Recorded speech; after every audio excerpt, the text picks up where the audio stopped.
자리에서 일어나시기 바랍니다.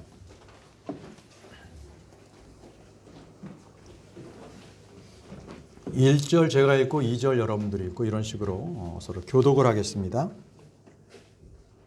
제가 먼저 읽겠습니다.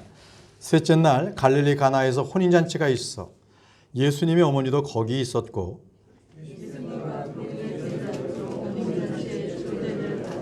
그들이 포도즙이 떨어지매 예수님의 어머니가 그분께 이르되 그들에게 포도즙이 없다 하니 예수님께서 그들에게 이르시되 여자여 내가 당신과 무슨 상관이 있나이까 내 때가 아직 이르지 아니하였나이다 하시거늘 그분의 어머니가 종들에게 이르되 그분께서 너에게 무엇을 말씀하시든지 그대로 하라 하니라. 거기에 유대인들의 정결하게 하는 발에 따라 각각 물새 송탕 돌아니 6개가 놓여 있더라. 예수님께서 그들에게 이르시되 물 항아리들에 물을 채우라 하신즉 그들이 아기까지 그것들을 채우니 그분께서 그들에게 이르시되 이제는 떠서 잔치를 맡은 자에게 가져다 주라 하시매 그들이 그것을 가져다 주더니 잔치를 주관하는 자는 포도즙이 된 물을 맛보고 그것이 어디서 났는지 알지 못하되 그 물을 떠온 종들은 알더라.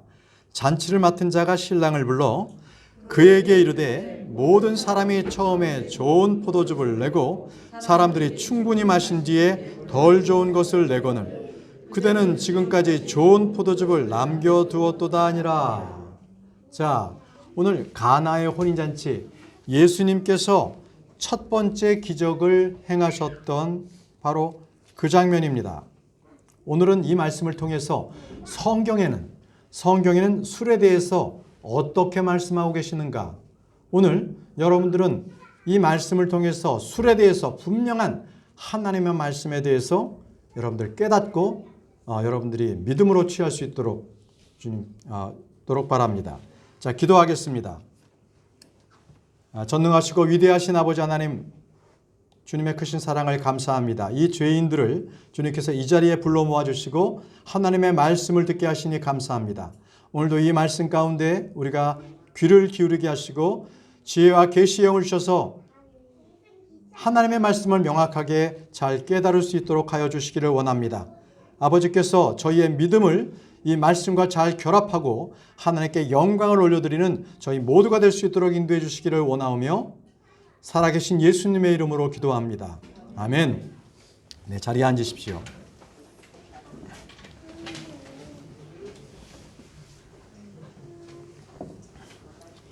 자, 오늘은 포도즙이 떨어짐에라는 주제로 말씀을 선포하겠습니다.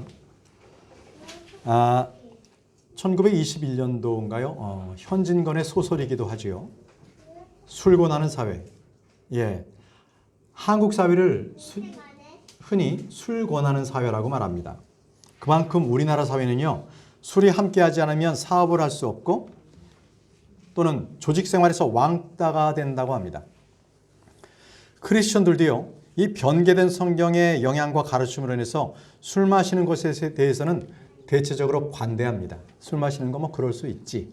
또 교인들도 모여도 뭐 약한 술 정도, 뭐 맥주 한 잔씩은 예배 끝나고 가서 맥주 한 잔 하고 가고 그렇습니다. 자, 왜 그럴까요? 왜 이런 현상이 나타날까요? 바로 성경을 읽으면서도 성경이 술에 대해서 분명하게 무엇이라고 말씀하는지를 알지 못하고 있기 때문에 그렇습니다. 이는 현대 역본들이 술에 대해서 하나님의 기준을 아주 낮춰버렸어요. 술에 대해서 아주 기준을 낮췄기 때문에 그거를 성경을 보면 꼭 인간의 기호식품인 것처럼, 술이 기호식품인 것처럼 그렇게 표현을 하고 있기 때문에 그렇습니다. 그래서 그리스도인조차도요, 성경에 술 취하라는 말은 있어도 술 먹지 말라는 말은 없지 않냐. 그러니까 술만 안 취하면 되지. 이게 아예 그냥 입에 달고 살아요. 자기 술 마시는 이유가. 자, 그 대표적인 구절이 바로 오늘 우리가 읽었던 바로 가나의 혼인잔치의 말씀입니다. 여기서 포도즙을 냈느냐, 포도주를 냈느냐, 이런 것들이 하나의 토론 주제이기도 하고요. 흔히들 주님께서 이 혼인잔치에서, 잔치에는 술이 있어야지, 한국 사람의 생각입니다. 잔치 이꼬로 술. 그건 한국 사람의 정서입니다. 그것을 나의 정서를, 세상의 정서를 주님의 말씀에 못 박지 마십시오. 그것은 잘못 본인이 판단한 것입니다. 자기가 믿고 싶은 대로 믿기 때문에 그렇습니다. 주님은 혼인잔치에서 고급 포도주를 만들어 내신 분이 아닙니다. 그렇게 기록하고 있는 것, 포도주라고 했다면 그것은 변개된 성경입니다. 그런 성경 가지고 계십니까? 빨리 갖다 버리십시오. 네, 그냥 미련 없이 빨리 갖다 버리십시오. 오직 킹 제임스 성경만이 분명히 포도즙이라고 기록하고 있습니다. 포도즙. 그 외에 개역 성경이나 다른 성경들은 포도주라고 써 있습니다. 포도주. 자, 한번 말씀, 우리 읽었던 말씀들을 한번 쭉 보겠습니다. 요한복음 2장 1절 그리고 3절까지 제가 읽겠습니다. 셋째 날 갈릴리 가나에서 혼인잔치가 있어 예수님의 어머니도 거기 있었고 예수님과 그분의 제자들도 혼인잔치의 초대를 받았더라. 그들에게 포도즙이 떨어지매 예수님의 어머니가 그분께 이르되 그들에게 포도즙이 없다 하니, 포도즙이 없다라고 예수님한테 이 마리아는 명령했습니다. 저기 포도주 없다 이렇게. 보통들 여기서 우리가 이것이 알코올로 오해하는 사람들이 많다라는 거죠. 근데 여러분, 성경에는요, 이 잔치상에 포도즙이 떨어질 수 없는 이유를 기록하고 있습니다. 포도즙. 왜냐하면 포도즙은 기쁨을 상징하기 때문에 그렇습니다. 기쁨을 상징해요. 시편 104편 11절에서 14절 말씀에 그분께서 가축이 먹을 풀과 사람이 쓸 채소를 자라게 하시며 땅에서 음식을 나게 하시되 사람의 마음을 즐겁게 하는 포도즙과, 사람의 마음을 즐겁게 하는 포도즙과. 그래서 잔치상에 포도즙이 꼭 들어갑니다. 사람의 얼굴을 빛나게 하는 기름과 사람의 심장을 강하게 하는 빵이 나게 하시는도다. 땅에서요. 땅에서 나게 하는 것 중에 사람의 마음을 즐겁게 하는 것이 뭐라고요? 포도즙입니다. 술이 아닙니다. 사사기 9장 13절 말씀에도요, 포도나무가 그들에게 이르되 내가 하나님과 사람을 기쁘게 하는 내 포도즙을 버리고 나무들 위에 올라서리오 하니라. 하나님과 사람을 기쁘게 하는 내 포도즙, 이 포도즙. 그래서 잔치집에는 포도즙이 꼭 필요하다는 것입니다. 어느 집이나 잔치를 준비하면 음식도 중요하지만 포도즙을 넉넉히 준비를 했습니다. 그런데 어쩐 일인지 가나의 혼인잔치에는 포도즙이 떨어져 버렸습니다.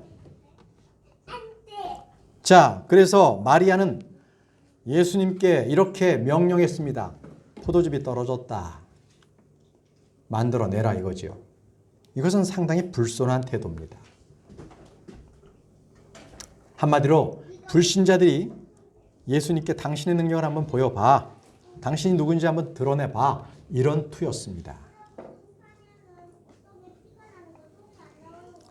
마리아는 공생의 시작의 처음에 침례자 요한의 증거를 받았던 그 주님께서 바로 많은 사람들 앞에서 하나님의 아들로서 능력을 한번 보여주기를 원했던 것입니다. 포도즙이 떨어졌으니 한번 좀 만들어 보라고. 이것은 상당히 예수님 자체를 불신하는 행위에 지나지 않습니다. 자, 예수님의 답변에서 거기서 찾을 수 있어요. 요한복음 2장 4절 말씀을 보십시오. 예수님께서 그녀에게 이르시되 여자여, 어머니여 안 그랬으면 여자여 그랬습니다. 여자여, 내가 당신과 무슨 상관이 있나이까? 내 때가 아직 이르지 아니하였나이다 하시거늘. 예수님께서는 모친 마리아가 무슨 의도로 말하고 있는지를 정확하게 알았고 그녀의 생각들을 바로잡아 주셨습니다. 여자여, 내가 당신과 무슨 상관이 있나이까?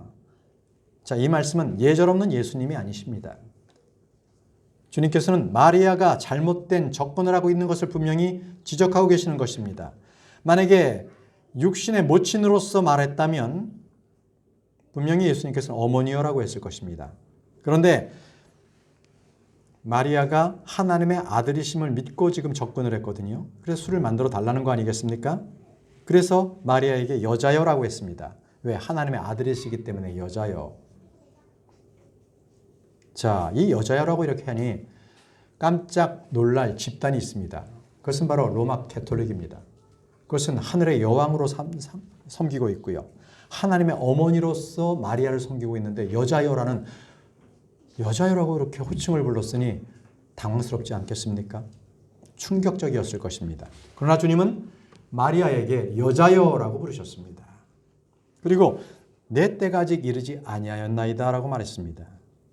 그것은 바로 내가 공개적으로 내가 드러날 때가 아니라는 말씀입니다. 여러분들께서 성경을 볼 때 나의 때, 그의 때라고 할 때는 언제나 그것은 주님의 죽으심과 연관이 되어 있는 구절입니다. 나의 때, 그의 때 이런 말씀이 나올 때마다 마리아나 육신의 이 형제들은 언제라도 아니 지금 당장 예수님께서 하나님이심을 선포하고 공개하기를 원하는 거지요. 3년 후 기다리지 말고 이제 지금부터 나는 하나님이다. 이것을 선포해서 뭔가 그냥 바로바로 그냥 거기서 그냥 즉각적으로 결론이 나기를 바랬던 것입니다. 그래서 바로 마리아가 얘기했던 거예요. 포도즙이 없기 때문에 예수님한테 지시를 한 거죠. 만들어 달라. 마리아는 예수님의 타임라인을 몰랐습니다. 이 스케줄을 몰랐던 겁니다. 주님께서는 그 때에 일하십니다. 자신의 때에 일하십니다. 로마서 5장 6절에 이렇게 말씀하고 계십니다. 우리가 아직 힘이 없을 때에, 무슨 힘이요? 구원으로부터 내 스스로를 구원할 수 없을 때에, 그때 그리스도께서 정하신 때가 되어 경건치 아니한 자들을 위해 죽으셨느니라. 네, 주님께서 마리아에게 내 때가 아직 이르지 아니하였다는 이 말씀은 정확한 답변이셨습니다. 내 때가 아직 이르지 아니하였다. 5절 말씀을 보시기 바랍니다. 자, 그러자 마리아는 이렇게 종들에게 말했습니다. 그분의 어머니가 종들에게 이르되 그분께서 너에게 무엇을 말씀하시든지 그대로 하라 하시니라. 자, 마리아가 주님의 말씀을 정확하게 이해했는지 못했는지는 모르겠습니다만 분명하게 종들에게 명언을 남겼습니다. 너희에게 무엇을 말씀하신지 그대로 하라. 이것은 종들뿐만이 아니라 예수 그리스도를 우리가 주님으로 모시는 우리 크리스찬들도 동일합니다. 예수님께서 무엇을 하시든지 우리는 그대로 행해야 합니다. 이유를 달아서도 안 되고요. 이것이 나의 뜻과 맞지 않습니다라고 그것을 모른 척 말씀을 불신해도 안 됩니다. 말씀하신 대로 해야 합니다. 구원은 오직 말씀을 통해서만 옵니다. 이제 마리아는 지시자의 입장에서 이제 순종해야 하는 종의 입장으로 돌아섰어요. 올바른 변화를 보였습니다. 6절과 7절 말씀을 보십시오. 거기에 유대인들의 정결하게 하는 관례에 따라서 각각 물 2-3통 담는 돌 항아리 6개가 놓여 있더라. 예수님께서 그들에게 이르시되 물 항아리들의 물을 채우라 하신즉 그들이 아기까지 것을 채우니 한번 제가 계산해 봤어요. 이게 몇 리터나 될까? 보통 이 물 2-3통 드는 항아리 이 중에서 이 2-3통이라고 했으니까 한 통을 한 20리터, 우리 보통 물통을 한 20리터, 30리터 되거든요. 한 20리터를 한번 계산해 봤더니 이 돌 항아리 하나에 40에서 2-3통이라고 했으니까 40에서 60리터의 물이 들어가더라고요. 또 6개가 있기 때문에 총량은 240에서 360리터 정도의 많은 양이 되는 것이었습니다. 자, 주님께서 종들에게 말씀하셨죠. 물을 채우라고요. 물 항아리들의 물을 채우라. 자, 종들은 이 말씀에 온전하게 순종했습니다. 대충 채우고 반절만 채우고 끝난 게 아니라 항아리 아귀까지 끝까지 채웠습니다. 종들의 일하는 태도를 올바르게 보여주고 있는 겁니다. 골로새서 3장 22절 말씀에 골로새서 3장 22절 말씀 종들아 육체에 따라 너희의 주인된 자들에게 모든 일에 순종하되 사단은 사람들을 기쁘게 하는 자들 같이 눈으로 섬기지 말고 오직 하나님을 두려워하여 단일한 마음으로 하라. 보십시오. 종들의 자세입니다. 오직 하나님을 두려워하여 단일한 마음으로 하라. 이거 중요합니다. 이 종들의 자세예요. 이것은 바로 이 성도들의 마음과도 똑같습니다. 우리가 뭐 지체를 섬기거나 또 교회에서 봉사하거나 똑같은 자세입니다. 우리는 하나님을 두려워하고 단일한 마음을 가져야 합니다. 그럼에도 불구하고 대충대충 하거나 마지못해 하거나 하나님을 조롱하며 하거나 만약에 그런 적이 있다면 이 시간 빨리 회개하십시오. 빨리 회개하셔야 합니다. 하나님은 진노의 하나님이십니다. 예, 결코 그냥 지나가지 않습니다. 여러분들의 마음을 다 살피고 계십니다. 하나님을 두려워하시기 바랍니다. 요한복음 2장 8절 말씀을 보십시오.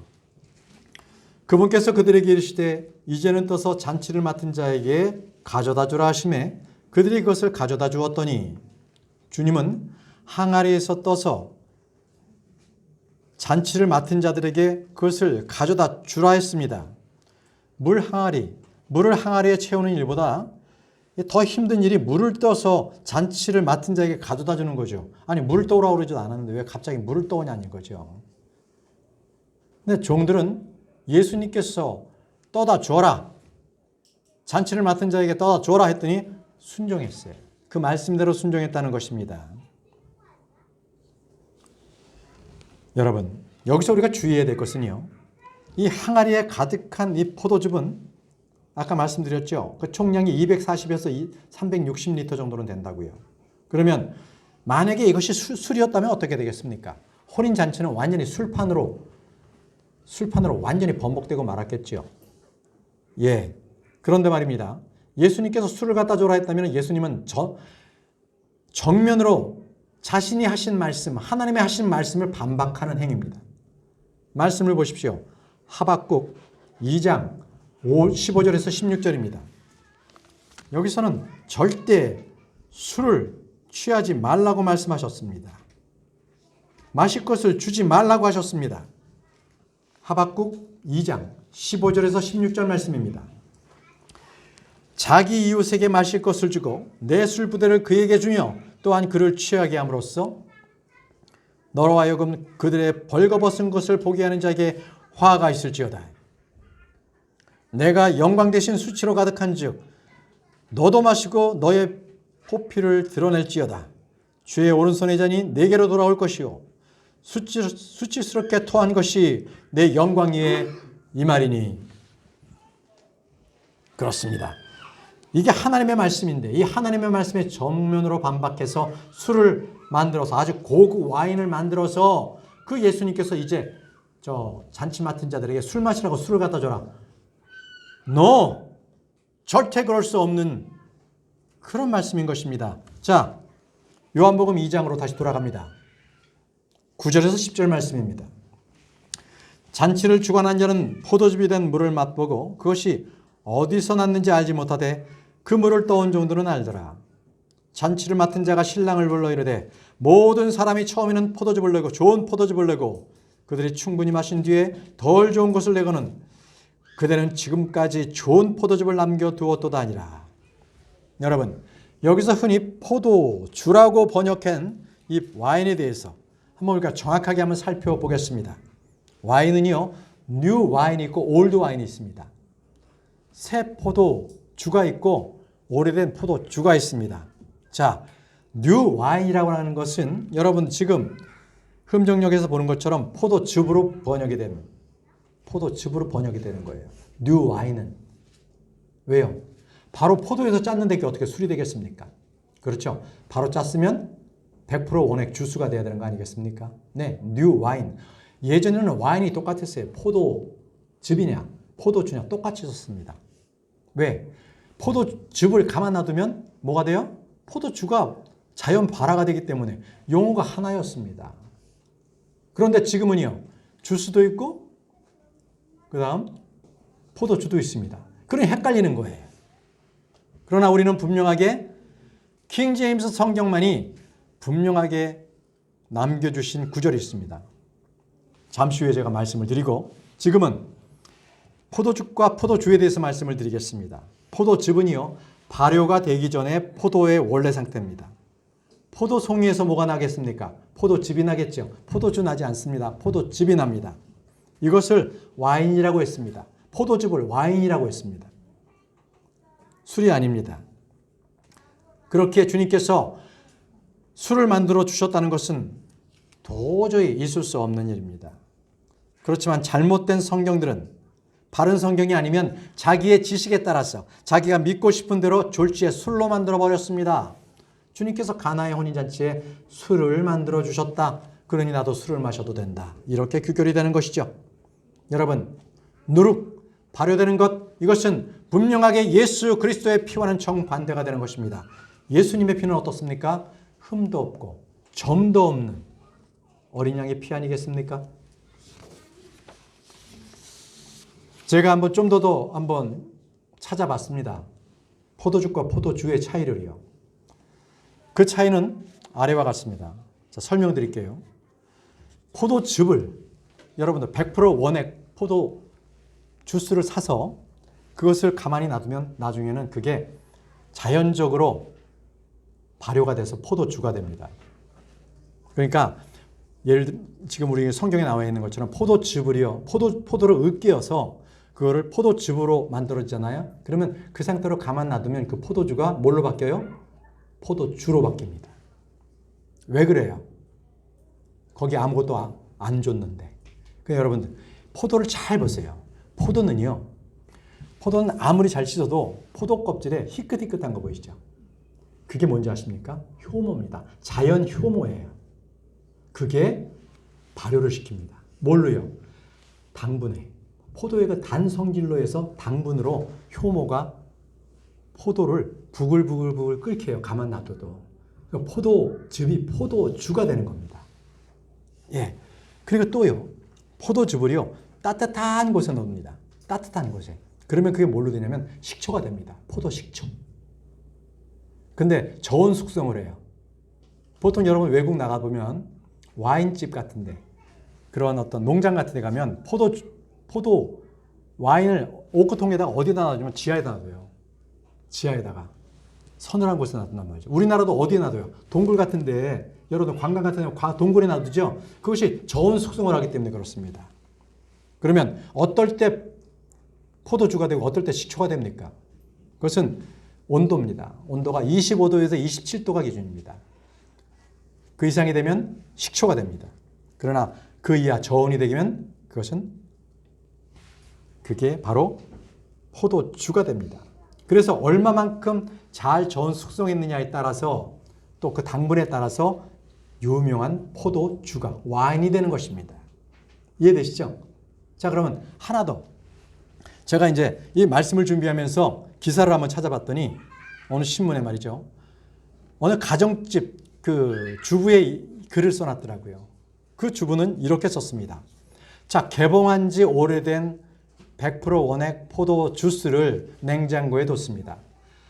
언젠가 어린 딸아이가 주스 주세요. 그래서 포도 주스를 한 컵 줬습니다.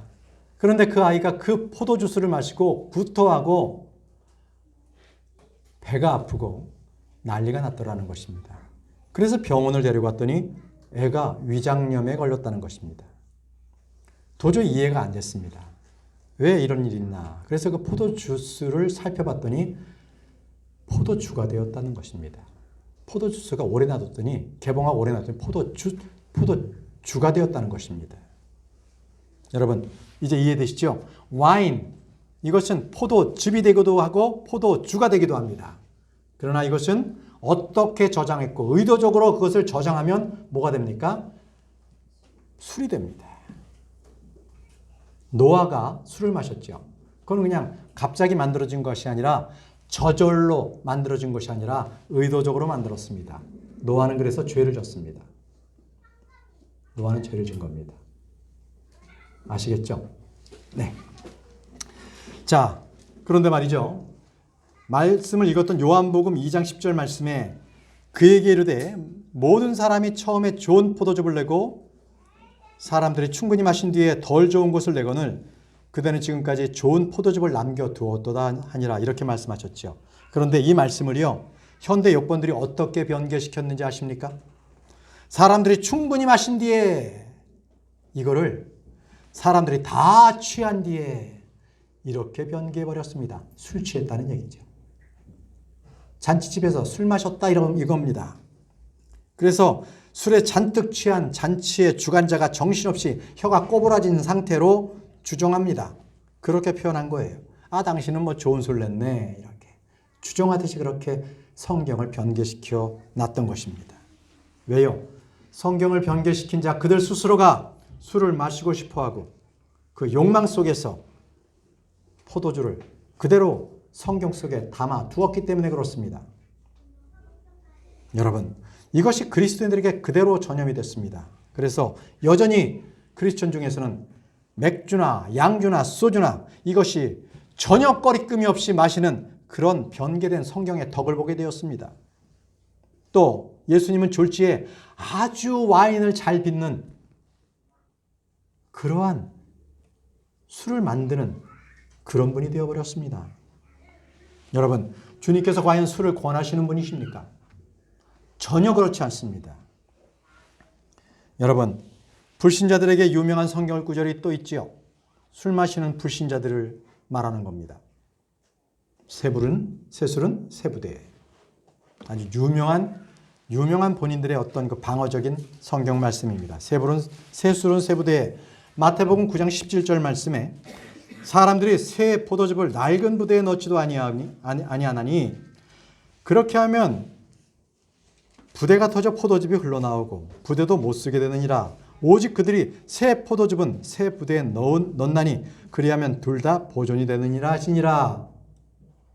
여기를 굳이 와인이기 때문에 이걸 포도주라고 얘기하는 사람들이 있습니다. 예, 술을 좋아하고 마시고 싶다는 것이죠. 전 그렇게 봅니다. 자꾸 그들은 포도즙이 아니라 포도주라고 그들은 주장합니다. 여러분, 포도주가 아까 설명드렸죠. 포도주는요, 이미 발효가 끝난 상태예요. 그래서 묵히면 묵힐수록 그것은 가치가 높아집니다. 만약에 포도주를 몇백 년을 묵혔다, 굉장히 비쌉니다. 양주도 그렇죠. 그죠? 발렌타인 19년 산하고 35년 산하고 어느 게 비쌉니까? 아, 술을 못 마시니까 모르시죠? 35년 상이 엄청 비쌉니다. 오랫동안 묵혀놨기 때문에 그렇습니다. 네. 여러분, 다시 말씀드릴게요. 포도주는 이미 발효가 끝난 상태입니다. 포도즙은요, 발효가 안 된 상태입니다. 그러면 이 말씀을 보게 되면 정확하게 이치에 맞지요. 포도를 따서 이 부대에 넣으면 그 발효 과정이 일어나서 많은 기포가 생기고 팽창을 하게 되겠죠. 그죠? 포도즙이니까. 그런데 만약에 포도주를 부대에 넣으면 발효가 돼요, 안 돼요? 부대가 터져요, 안 터져요? 안 터지잖아요. 그걸 굳이 포도주를 넣었다고 하는 것은 이해가 안 되는 겁니다. 그래서 이 포도주가 아니라 포도즙이라는 것은 뉴 와인입니다. 뉴 와인은 포도송이에 있는 그것을 그대로 포도즙 틀로 있는 것을 뉴 와인이라고 합니다. 뉴 와인. 새 포도즙. 한번 보십시오. 이사야 한번 보시죠. 이사야 65장 8절 말씀을 한번 보겠습니다. 이사야 65장 8절 말씀. 이사야 65장 8절 말씀. 주가 이같이 말하노라. 포도송이에서 새 포도즙을 찾음으로 어떤 사람이 말하기를 그것을 멸하지 말라. 그것들 안에 복이 있느니라 하는 것 같이 뭐라고 했습니까? 새 포도즙이라고 했습니다. 어디에서? 포도송이에서. 뉴 와인이라고 했습니다. 그러면 이것은 즙이지 술이 아닙니다. 잠언 3장 10절 말씀에 그리하면 내 창고가 가득히 차고 내 포도즙 틀이 새 포도즙으로 터져 넘치리라 이렇게 말씀하셨습니다. 예, 포도는 따서 포도즙에 넣고 그것을 으깹니다. 그래서 즙을 만들어내는 것이죠. 이것을 바로 주스라고 합니다. 주스, 포도 주스. 그것은 결코 포도주가 아닙니다. 술이 아닙니다. 성경에 잔 맡은 관원들이 나오는 거죠. 나옵니다. 포도를 따서 그것을 짜서 그 잔을 왕에게 바치는 자들을 말합니다. 이것은 포도즙을, 포도주스를 왕에게 드리는 거지 포도술로 숙성해서 만들어주는 것이 아니에요. 왜? 포도송이에 있는 포도즙을 짜서 그것을 잔에 담아서 왕께 드리는 겁니다. 그게 왕의 잔을 맡은 자들이라고 합니다. 자, 주의 만찬에서 주님께서는 그 잔에 새 포도즙을 넣습니다. 어떤 교회에서는 술을 만들어서 술을 준다고요. 저희 이 교회가 예전부터 다른 교회들이 막 썼는데 예전에 이 뒤쪽에 보면 포도주가 담가져 있더라고요. 포도주가 담겨져 있어요. 언제 쓰려는 거겠어요? 그죠? 성만찬에 쓰려고 했겠죠. 근데 그거 아니에요. 주님께서는 결코 발효된 것, 누룩 먹지 않으십니다. 그것을 멀리 하십니다. 악한 겁니다. 누룩은. 주님께서는 누가복음 22장 18절에 친히 이렇게 말씀하셨습니다. 내가 너에게 이르노니 하나님의 왕국이 임할 때까지 내가 포도나무에서 난 것, 포도나무 열매에서 난 것, 그것을 마시지 아니하리라 하시니라. 포도나무에서 열매에서 난 바로 그거, 포도즙, 그것을 하나님의 왕국이 임할 때까지는 내가 마시지 않겠다고 했습니다. 네, 여러분, 주님께서는 결코 포도나무에서 그 열매에서 난 것을 일부러 목적을 가지고 저온 숙성을 한 그것을 마시지 않겠다 이게 한 게 아니라 바로 포도에서 난 것, 바로 그것, 포도 주스를 마시지 않겠다고 말씀하신 겁니다. 자, 그럼 여러분 성경에서는요 술에 대한 기준을 어떻게 잡아 놓으셨습니까? 여러분 이 기준을 정확하게 여러분 기억해 놓으시기 바랍니다. 잠언 23장 31절 말씀입니다. 잠언 23장 31절 말씀입니다.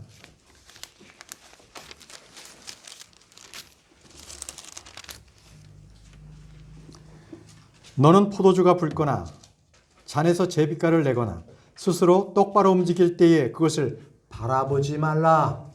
바라보지 말라고 하셨습니다. 마시지 말라 이게 아니라 아예 바라보지도 말라고 말씀하시는 겁니다. 아니 그런 주님께서 어떻게 잔치상에 포도주를 만들어서 내겠습니까? 여러분들께서는 그게 말이 된다고 생각하십니까? 우리가 비록 이 술권하는 사회에 살고 있다 할지라도 우리 그리스도인들은 세상을 거스려서 살아야 합니다.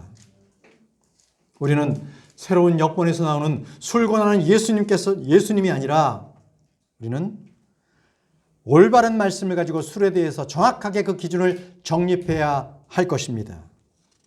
술은 술로 그치지 않습니다. 술은 꼭 문제를 따라가요. 술은 여자와 관련되는 음행 그리고 그 폭력성 이것과 항상 같이 갑니다. 그래서 잠언 20장 1절에는 포도주는 조롱하게 하는 것이요 독주는 날뛰게 하는 것이라 누구든지 그것들로 말미암아 속는 자는 지혜롭지 아니하니라 이렇게 말씀하셨습니다. 그렇습니다. 술은 속이는 겁니다. 속임수는 누가 속입니까? 마귀가 속이지 않습니까? 마귀의 속성입니다. 성도들은 그것에 속지 말아야 합니다. 성도는 술을 통해서 근심과 시름을 잊을 수 있다. 그거 속은 겁니다. 성도들이 술을 조금만 마시면 건강에도 좋다. 그거 속은 겁니다. 술은 사회생활에 필수적이다. 그거 속은 겁니다. 술로 해결할 수 있는 것은 아무것도 없습니다. 예수님이 술을 만들어 주셨다면 성도들은 이 속는 일을 하는 거예요. 결코 주님은 술을 만들어 주시지 않았습니다. 변개된 성경 읽지 마십시오. 다 갖다 버리시기 바랍니다. 오늘날 또 많은 그리스도인들이 오해하는 세 번째 그 구절이 있습니다. 에베소서 5장 18절 말씀을 보십시오. 이거 많이 씁니다. 에베소서 5장 18절 말씀입니다.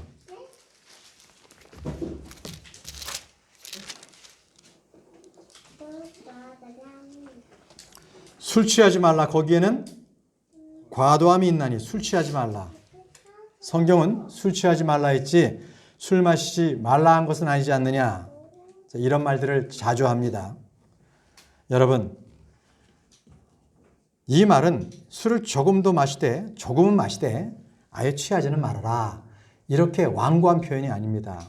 번역이 잘못된 겁니다. 아까 제가 킹제임스 성경만이 유일하게 분명하게 구분할 수 있는 말씀을 기록해 놓았다고 말씀을 드렸죠. 바로 이 구절입니다. 여러분들께서 저희는 이 번역본을 보지 않습니다.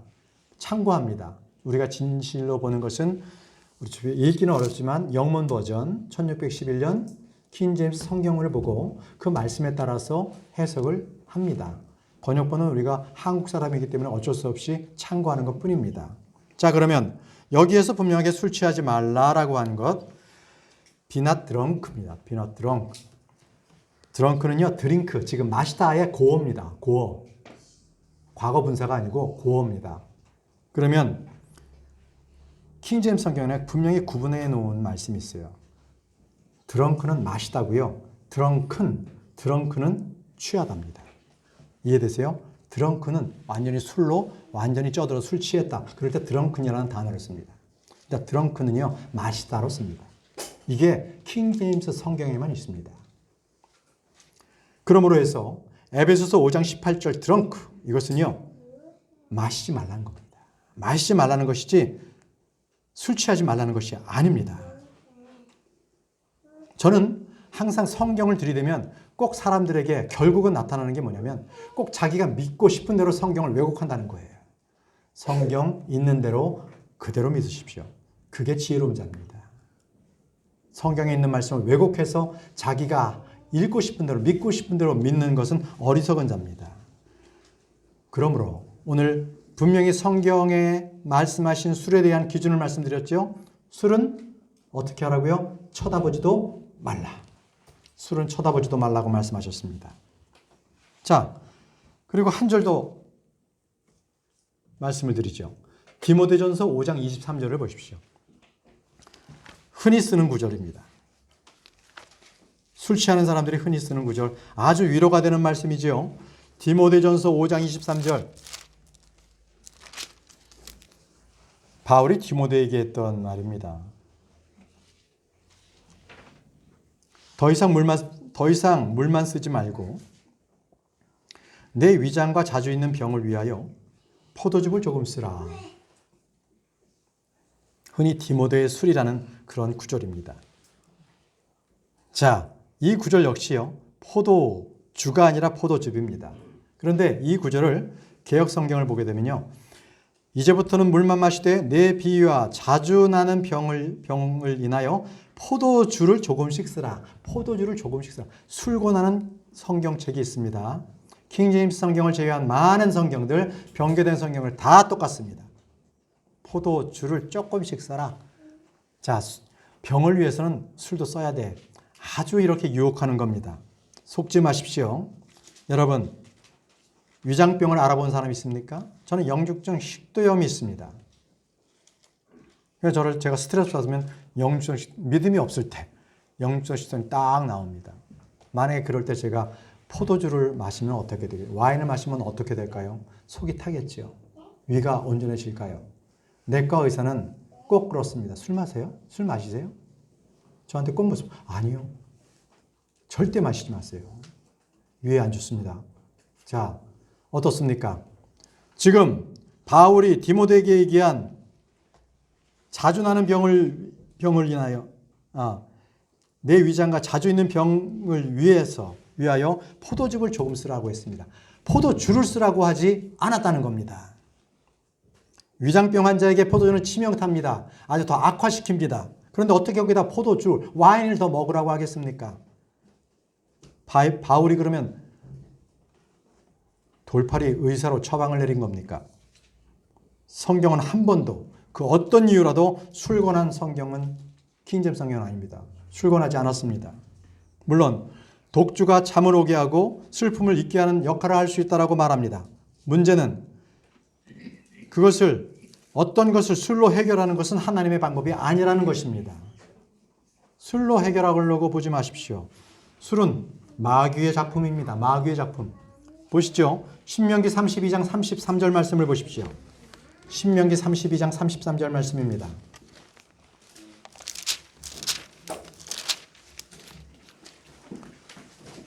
그들의 포도주는 용들의 독이요 독사들의 지독한 독이니라. 자, 포도주는 용들의 독이라고 했습니다. 그렇죠? 이 술은 일종의 독입니다. 마취 효과, 마약의 효과가 있어요. 중독이 일어나는 이유가 바로 그겁니다. 독이 있기 때문에 그렇습니다. 또 이것이 바로 사탄이 만들어낸 것이죠. 바로 용들의 독입니다. 용이 사탄 아니겠습니까? 그렇기 때문에 성도 여러분들은 어떤 경우에도 술을 마실 생각을 해서도 마셔도 안 된다는 것이 바로 주님의 말씀입니다. 이제 우리는 간단하게 성경에서 나오는 포도즙이 어떤 포도즙 종류가 있는가, 또는 포도주는 어떤 포도주들이 있는가 잠시 살펴보고 마치도록 하겠습니다. 첫 번째, 포도즙입니다. 뉴 와인입니다. 우리 좀 전에 우리가 인용했던 구절입니다. 이사야서 65장 8절 말씀입니다. 이사야서 65장 8절 말씀, 뉴 와인이 나옵니다. 주가 이같이 말하노라. 포도성 위에서 뉴 와인을 찾았으므로, 새 포도즙을 찾았으므로 어떤 사람이 말하기를 그것을 멸하지 말라. 그것 안에 복이 있느니라 하는 것 같이 나도 너의 종들을 위해 그와 같이 행하여 그들을 다 멸하지 아니하리라. 자, 이 말씀에서 분명히 포도송이에서 나는 것을 뉴 와인이라고 했습니다. 바로 여러분들께서 마트에 가게 되면 100% 포도 원액을 팝니다. 주스입니다. 포도즙입니다. 변개된 성경으로 모두 다 이 구절을 술이라고 번역했습니다. 잘못된 성경은요, 술을 도리어 부추깁니다. 성도들에게 술 마셔도 된다라고 권하는 성경이 바로 변개된 성경입니다. 둘째, 향기로운 포도즙이 있습니다. 향기로운 포도즙, 스파이스드 와인이 있습니다. 향기로운 포도즙. 이 석류즙이든 향기로운 포도즙이 나오는데요. 이것은 솔로몬의 아가서 8장 2절에 나옵니다. 아가서 8장 2절에 보시면 또 내가 당신을 인도하여 내 어머니의 집으로 데려가고 당신은 나를 훈계하였으리이다. 내가 당신으로 하여금 내 석류즙이든 향기로운 포도즙을 마시게 하였으니 내 석류즙이든 향기로운 포도즙을 마시게 하였다고 기록하고 있습니다.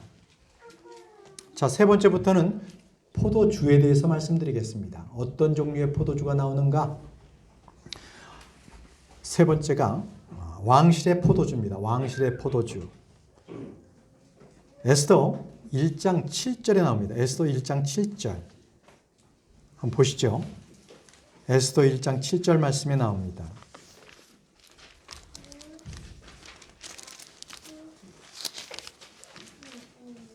에스더 1장 7절.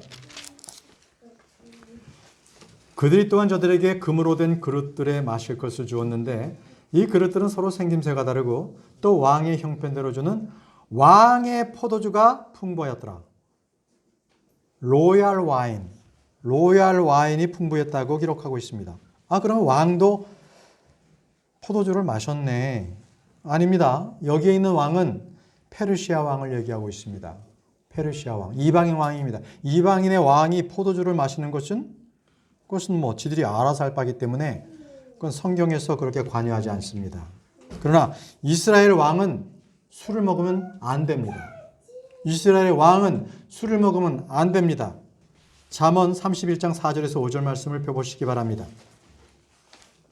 잠언 31장 4절에서 5절입니다.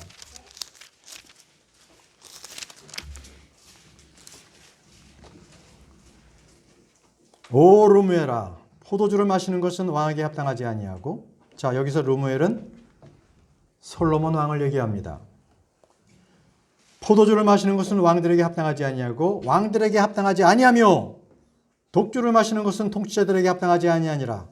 그들이 마시다가 법을 잊어버리고 고난받는 자들 중에 어떤 한 사람의 재판을 굽게 할까 염려하노라. 여러분, 우리는 다 같이 왕 같은 제사장입니다. 여러분들 술 마시면 되겠습니까? 주님께서는 왕에게 술 마시지 말라고 하셨습니다. 명령하셨습니다. 여러분, 속지 마십시오. 도수가 약한 술이라도 입에 대지 마시기 바랍니다. 쳐다보지도 마세요. 음주의 결과가 어떻습니까? 음주는요, 법을 잊게 합니다. 음주는 왜곡된 재판을 하게 되고 고통받는 자들을 보호하는 데 실패합니다. 저와 여러분들이 술을 마신다면 우리는 영적 분별력을 잊어버리게 될 것입니다. 당연히 선악 구분도 못하고요. 영적인 것과 세상적인 것, 육신적인 것조차도 전혀 그 기준이 사라지고 말 것입니다. 여러분, 우리 크리스찬들은 형제를 판단하지 않지만 하나님의 말씀에 따라서 영적 판단을 하는 영적 재판관들입니다. 보시죠. 고린도전서 2장 15절에서 16절 말씀을 보십시오. 고린도전서 2장 15절에서 16절 말씀입니다.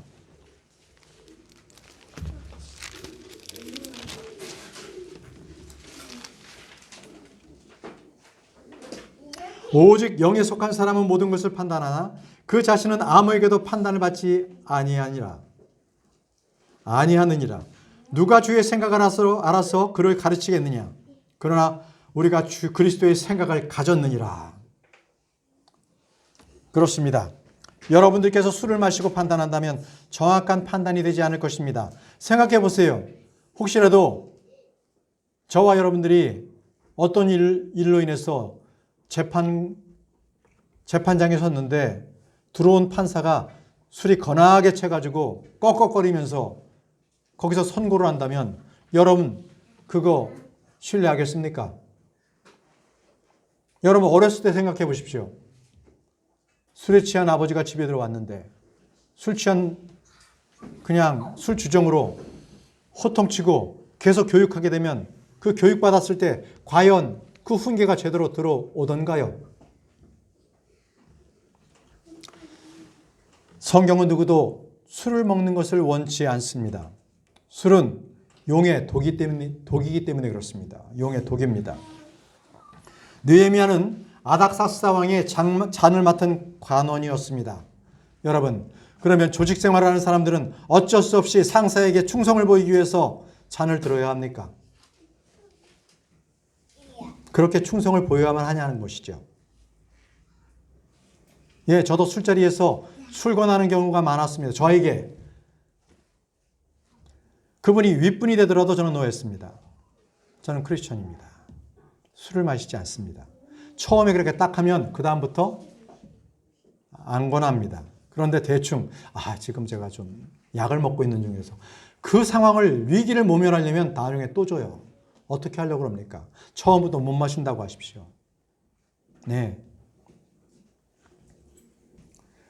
성경을 주의 깊게 보면요. 이 잔을 맡은 관원이 하는 일은 발효된 술을 왕에게 따라준 것이 아니라 포도송이에서 포도즙을 따서 바쳤다는 것입니다. 느헤미야가도 그랬습니다. 느헤미야 1장 11절 21절에도 느헤미야는 포도즙에서 따서 왕에게 바치는 일이었습니다. 창세기 40장 11절에는 정확하게 잔 맡은 관원에 대해서 정확하게 설명해 주고 있습니다. 창세기 40장 11절에 내 손에 파라오의 잔이 있기에 내가 포도들을 따고 파라오의 잔에 그것들을 짜서 그 잔을 파라오의 손에 들였노라 하니라. 예, 이것이 바로 잔 맡은 관원입니다. 술잔을 따라서 도수가 높은 거든 낮은 거든 그것을 왕에게 드린 것이 아니라 포도즙을 짜서 왕에게 들었다는 것입니다. 자, 포도주 네 번째입니다. 달콤한 포도주가 있습니다. 달콤한 포도주. 이사야 49장 26절에는 달콤한 포도주에 취하는 것 같이 자기 피에 취하게 하리니 라고 말씀하고 있습니다. 자, 다섯 번째, 혼합된 포도주가 있습니다. 믹스드 와인이 있습니다. 혼합된 포도주. 자, 이 혼합된 포도주 그러니까 또 술 좋아하시는 분은 소주와 맥주를 합하는 그 소맥 아닌가? 아닙니다. 성경에서는 그렇게 표현하지 않습니다. 여기서 혼합된 포도주라고 하는 것은 맛과 향을 더 좋게 하기 위해서 향료를 넣는 겁니다. 향료. 자, 이제 제가 성경에서 나오는 포도주과 포도주를 설명해 드렸습니다. 여러분, 아까 우리가 성경에서 술 마시는 자, 술에 대한 분명한 기준을 우리에게 주셨습니다. 그 말씀을 다시 보면 거기에는 술 주정뱅이의 모습을 성경에서는 적나라하게 기록하고 있습니다. 그 모습을 우리가 한번 찾아보겠습니다. 잠언 23장으로 다시 가겠습니다. 잠언 23장 29절에서 35절 말씀을 제가 읽겠습니다. 잠언 23장입니다. 근데 오늘은 술 얘기를 해서 그런지 굉장히 진도가 잘 나가는 것 같습니다. 집중력도 좋고요. 이럴 때가 없었습니다. 네, 농담이었고요. 잠언 23장 29절에서 35절을 제가 읽겠습니다. 재난이 누구에게 있느냐? 슬픔이 누구에게 있느냐? 다툼이 누구에게 있느냐? 제잘거림이 누구에게 있느냐? 까닭 없는 상처가 누구에게 있느냐? 붉은 눈이 누구에게 있느냐? 오랫동안 포도주에 머무는 자들에게 있고 섞은 포도주를 구하러 다니는 자들에게 있느니라. 너는 포도주가 붉거나 잔에서 제 빛깔을 내거나 스스로 똑바로 움직일 때 그것을 바라보지 말라. 술을 바라보지 말라고 말씀하셨죠. 마침내 그것이 뱀같이 물고 독사같이 쏘나니 내 눈은 어디를 봐요? 낯선 여자들을 바라볼 것이요. 술 먹으면 여자들을 찾습니다. 내 마음은 삐뚤어진 일들을 말하리로다. 참으로 너는 바다 한가운데 누운 자 같으며 흔들흔들 거리는 거지요. 돛대 꼭대기에 누운 자 같으니 내가 말하기를 그들이 나를 쳐도 나는 아프지 아니하였고 그들이 나를 때려도 내가 그것을 느끼지 못하였도다. 네, 술 먹은 사람의 공통적인 특징인 거죠. 내가 어느 때나 깰까? 또 내가 여전히 그것을 구하리라 하리라. 술 먹는 사람이, 술 마시는 사람이 늘 술을 찾는 이유가 바로 이것입니다. 중독이 되는 거지요. 여러분, 성경은 언제나 술의 그 위험성에 대해서 우리에게 경고하고 계십니다.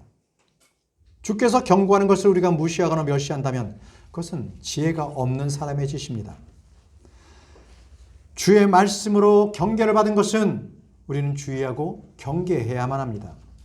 술과 낯선 여자, 술과 음행, 이것은 아주 밀접한 관계가 있습니다. 우리는 주님께 마음을 둬야 합니다. 우리의 눈은 주의 말씀에 가 있어야 합니다. 우리의 귀는 주의 훈계와 그 명철에 우리는 귀를 기울여야 합니다. 남 탓하기를 좋아하는 사람들, 남의 탓하기를 좋아하는 사람이 이렇게 말합니다. 술로 슬픔을 달랜다. 이 미친 세상에서 내가 어떻게 술 없이 살 수 있을꼬? 이것은 다 자기를 속이는 일입니다. 다 자기를 속이는 거예요. 또 이렇게 위안하지요. 술은 이 사회생활하는 데는 필수적인 거야. 이것은 아주 거짓말입니다. 아주 생거짓말입니다. 마귀가 하는 말입니다. 술은 방탕하게 하는 거고요. 말씀드린 것처럼 용의 독입니다. 독사의 독이기도 하고요. 그 독을 마시시겠습니까? 술은 결코 우리 삶의 활력소도 아니고 사랑의 묘약도 아닙니다. 술은 오직 죄를 짓게 하는 것입니다. 죄를 짓게 하는 것. 이제 말씀을 정리하겠습니다. 술은 사람들에게 합당하지 않다. 성경의 정의입니다. 특히 주를 섬기는 사람들, 성막에 들어가는 사람들은 절대 포도주나 독주를 마시지 말라고 명령하고 있습니다. 레위기 10장 9절 말씀에 너나 혹은 너와 함께하는 내 아들들이 회중의 성막에 들어갈 때에 포도주나 독주를 마시지 말라. 그리하여 너희가 죽지 아니하리니 그것은 너희 대대로 영원한 법규가 될지니라. 하나님 앞에 나오는데 밤새 술을 먹고 나오는 분이 있습니까? 헬레해서